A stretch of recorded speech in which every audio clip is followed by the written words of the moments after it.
Today we're not going to talk about this watch or this watch, but we are going to talk about this watch and also this watch and this watch. Confused? Let's have some coffee.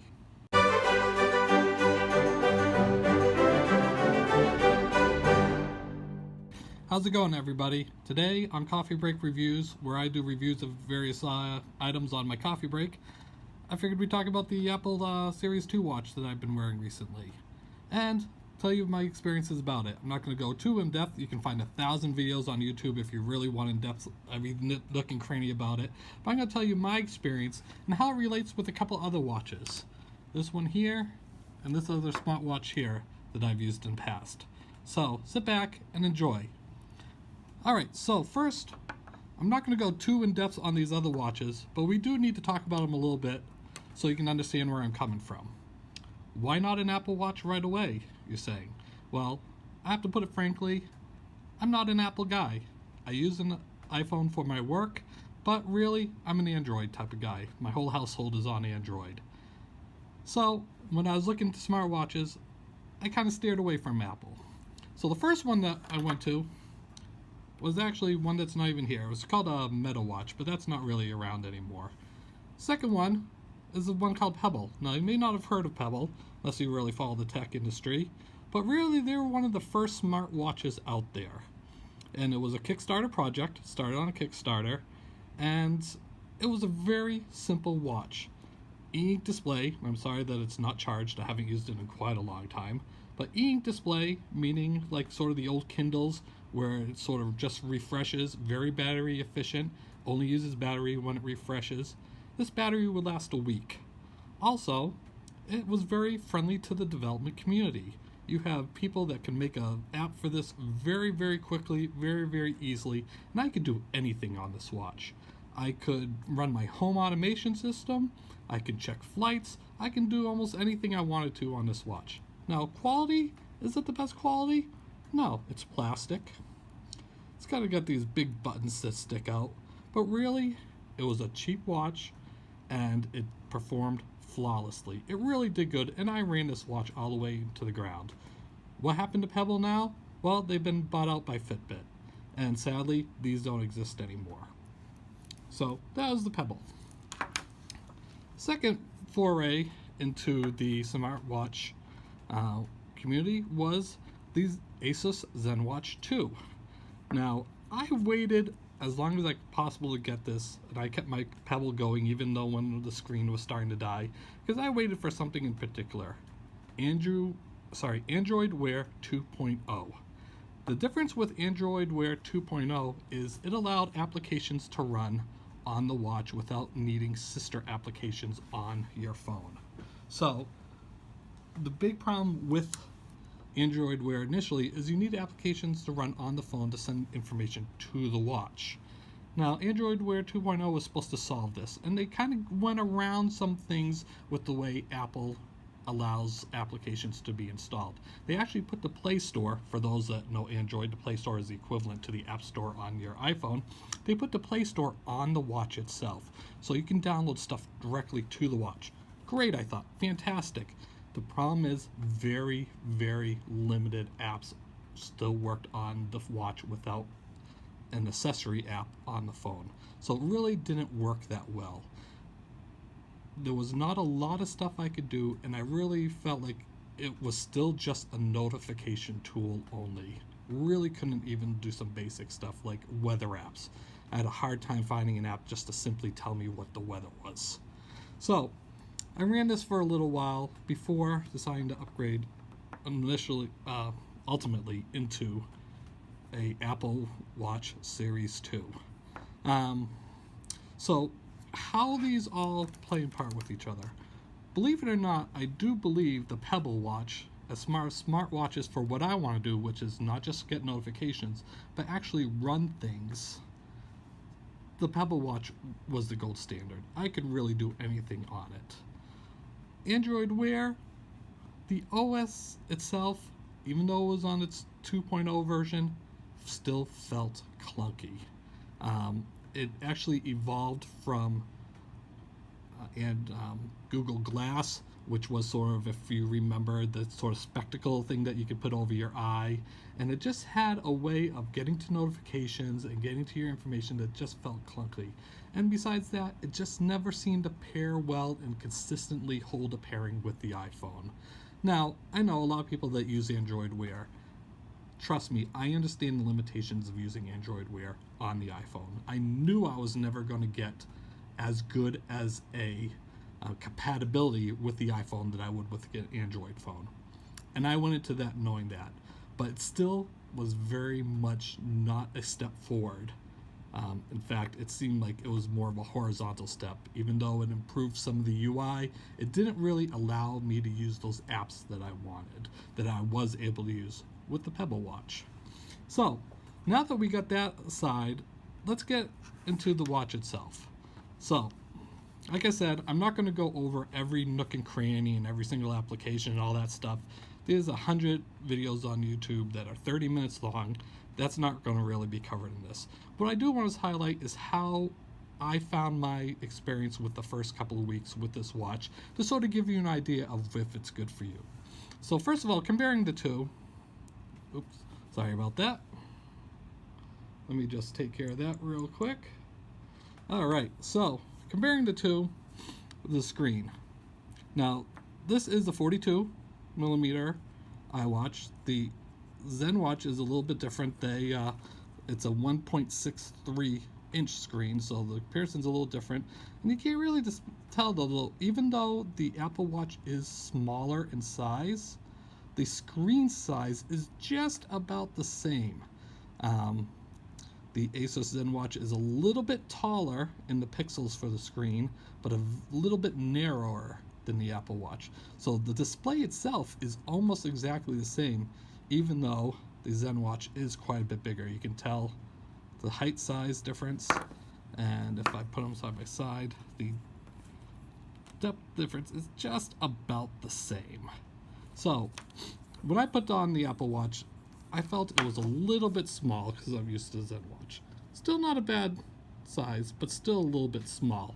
I actually thought they could very easily have made another step up size. After all, from what I understand from fashion, as you can tell, I'm not a big fashion guy, but big watches seem to be in. So if they make a little larger size, I think they'd actually have a pretty good winner there.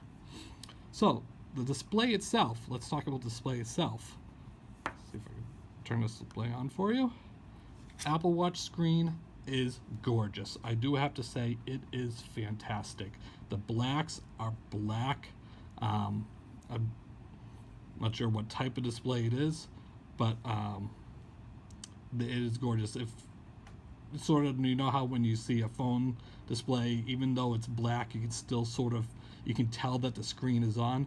This, you can tell the difference between the black of the color here versus the black of the edge where the display isn't.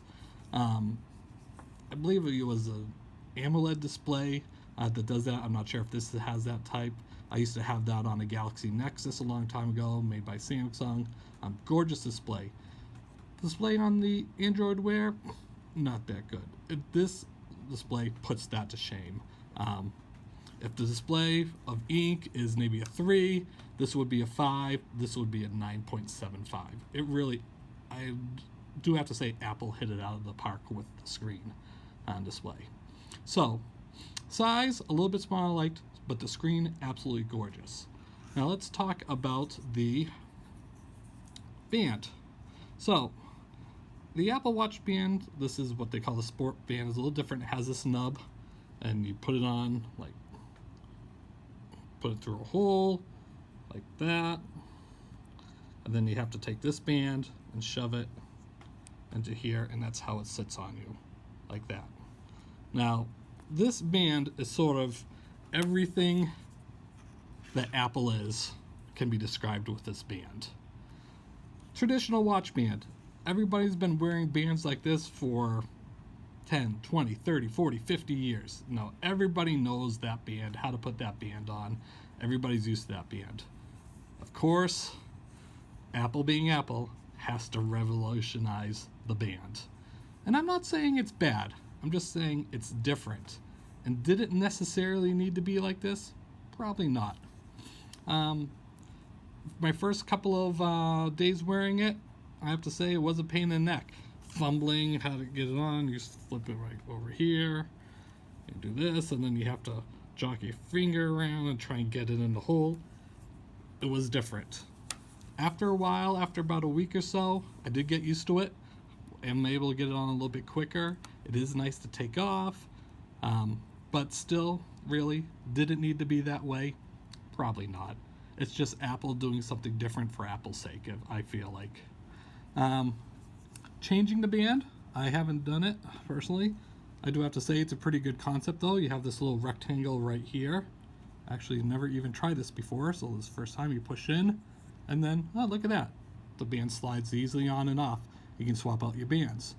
Not bad. Like I said, I've never even tried that before, and I was able to do it in 1 second.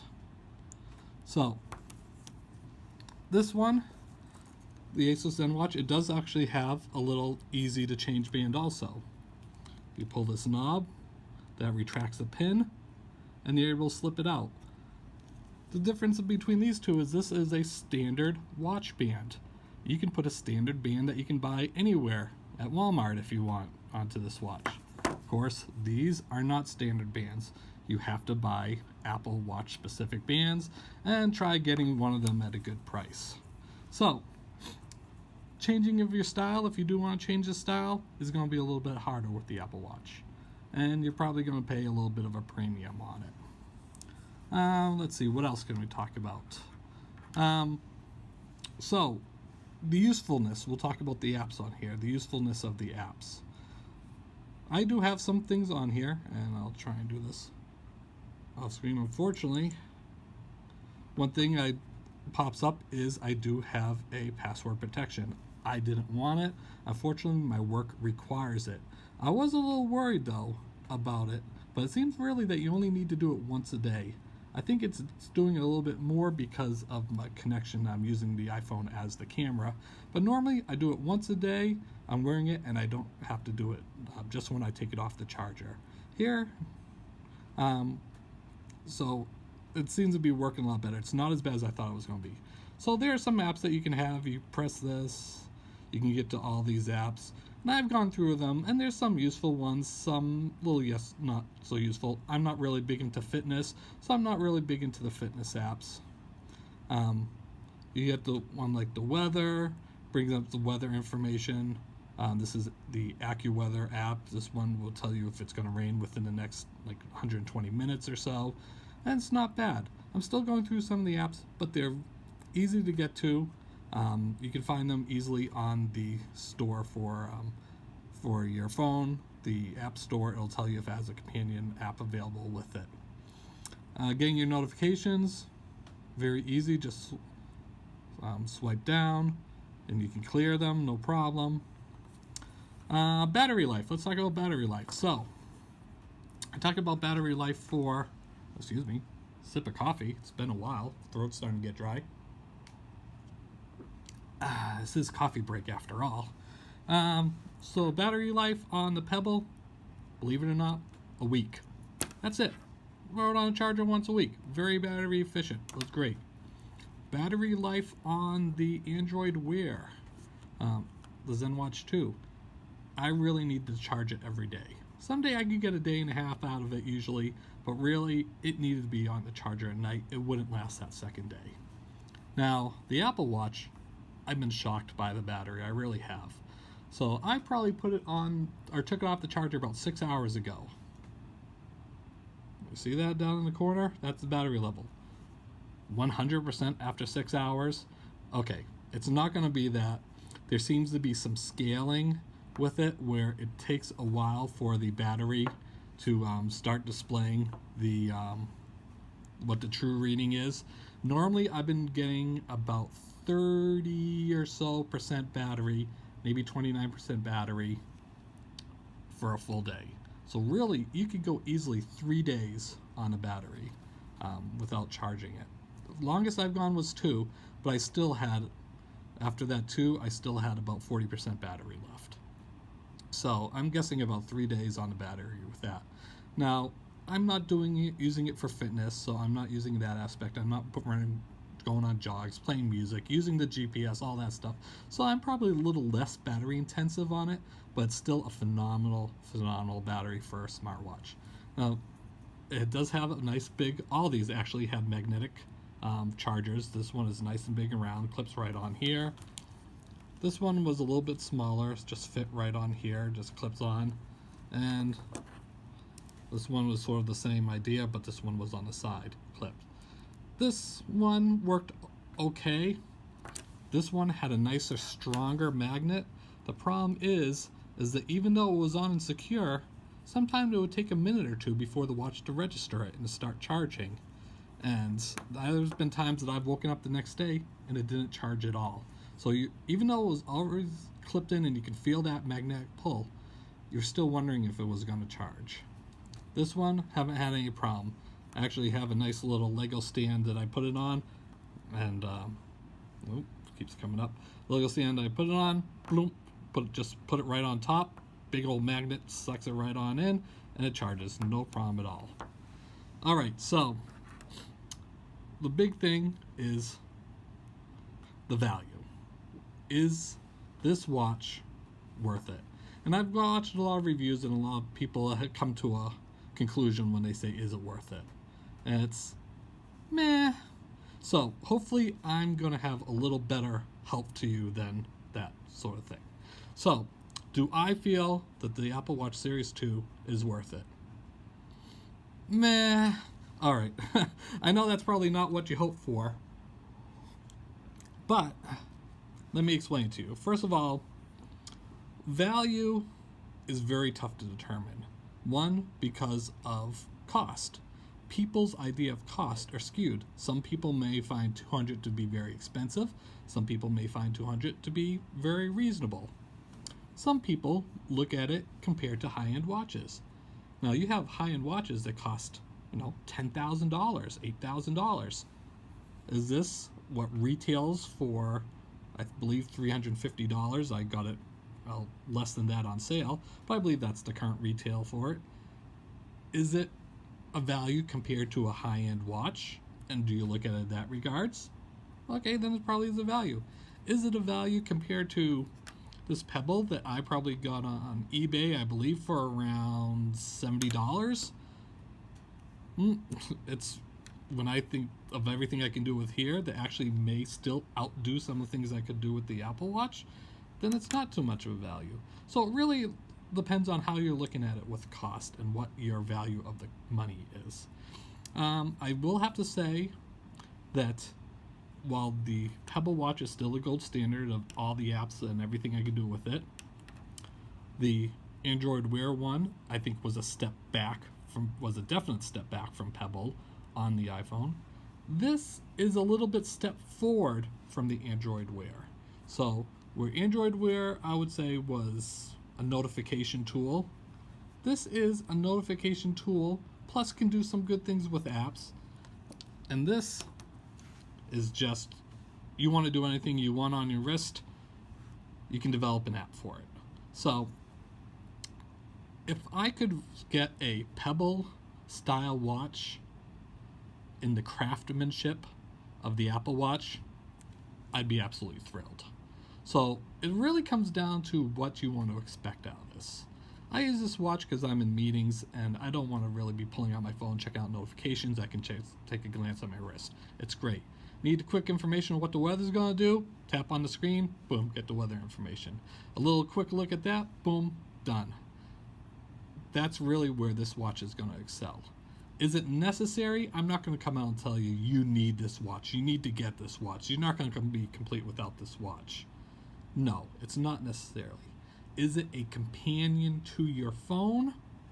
Yes, it is a good companion to your phone. Now, depending on how you want to work it, personally, if I'm out there on my day off and I'm just out and about, I'd probably look at this watch maybe once or twice a day. If I'm at work, I'm doing different things, I need to check some text messages I get, some emails I get real quick, take a glance, look at it, like at my calendar. Oh yeah, it's useful a little bit more. So that's my use. I hope it helps you out a little bit. I'm about halfway through my cup of coffee. I'm going to go finish this up. I have another sip, and I'm going to finish my coffee break. I hope I helped you out a little bit, please. If you have any questions, leave them in the comments. I'll try and get to as many as I can. Thank you very much. See you on the next coffee break.